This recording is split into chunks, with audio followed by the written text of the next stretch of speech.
ಏನು ಯೋಚನೆ ಮಾಡ್ತಿದ್ದೀರಾ? ಇನ್ನೂ ಎಷ್ಟಂತ ಪ್ರಯತ್ನ ಮಾಡಲಿ? ಸ್ವಾಮೀಜಿ ಹೇಳಿದ ಥರನೇ ಆ ಹುಡುಗಿನ ನಾನು ಕಂಡುಹಿಡಿಬೇಕು, ಪೂಜೆಯನ್ನು ಆರಂಭಿಸಬೇಕು. ನನಗೆ ಗೊತ್ತಿರೋ ಒಂದು ಹುಡುಗಿ ಇದ್ದಾಳೆ. ಅವಳು ಚಿಕ್ಕ ಹುಡುಗಿನೇ. ಅವಳಿಗೆ ಅವ್ರ ಅಪ್ಪ ಅಮ್ಮ ಇಲ್ಲ. ಯಾರು? ಗೀತಾ.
ನಾನು ಪಕ್ಕದೂರಿಂದ ಬಂದಿದ್ದೀನಿ.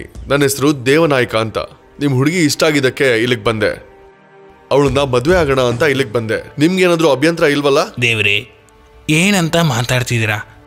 ಇದನ್ನು ನೀವು ಕೇಳಬೇಕಾ? ಇದು ನಮ್ಗೆ ಸಿಕ್ಕಿರೋ ಅಂಥ ಒಂದು ದೊಡ್ಡ ಭಾಗ್ಯ. ಹುಡುಗಿ ಒಪ್ಗೆನ ಒಂದ್ಸಲ ಕೇಳ್ಬಿಡಿ. ಯಾಕೆ ದನಿಗಳೇ ಅದಲ್ಲ? ಚಿಕ್ಕ ವಯಸ್ಸಿನಿಂದ ನಾನು ನೋಡ್ತಾ ಇದ್ದೀನಿ. ಅವರ ಅಪ್ಪ ಅಮ್ಮ ಅವಳು ಹುಟ್ಟಿದ ತಕ್ಷಣ ತೀರ್ಕೋಬಿಟ್ರು. ಇಲ್ಲೇ ಪಕ್ಕದಲ್ಲಿರೋ ಯಾವುದಾದ್ರೂ ದೇವಸ್ಥಾನದಲ್ಲಿ ನಾಳೆ ಮದುವೆ ಮಾಡಿಬಿಡ್ತೀನಿ. ಆಯಿತು.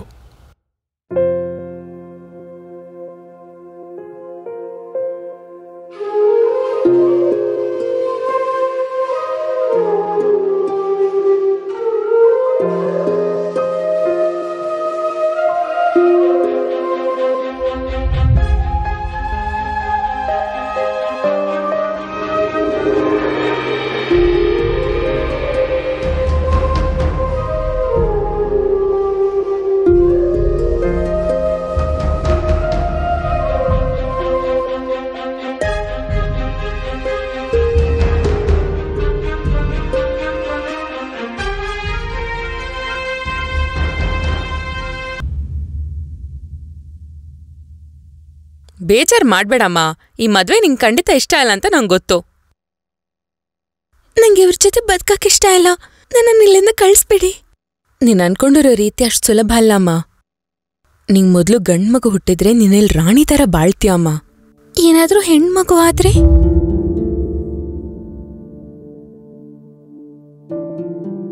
ನಾನಿಲ್ಲೇ ಇದ್ದು ಸಾಯ್ತೀನಿ ಹೊರ್ತು ಅವ್ರನ್ನ ನನ್ ಮುಟ್ಟಕ್ ಬಿಡಲ್ಲ. ನಿನ್ಗ್ಯಾವ್ ತೊಂದ್ರೆನೂ ಬರ್ದಿರೋ ತರ ನಿನ್ನ ನೋಡ್ಕೊಳ್ಳೋ ಜವಾಬ್ದಾರಿ ನಂದು. ಧೈರ್ಯವಾಗಿರು.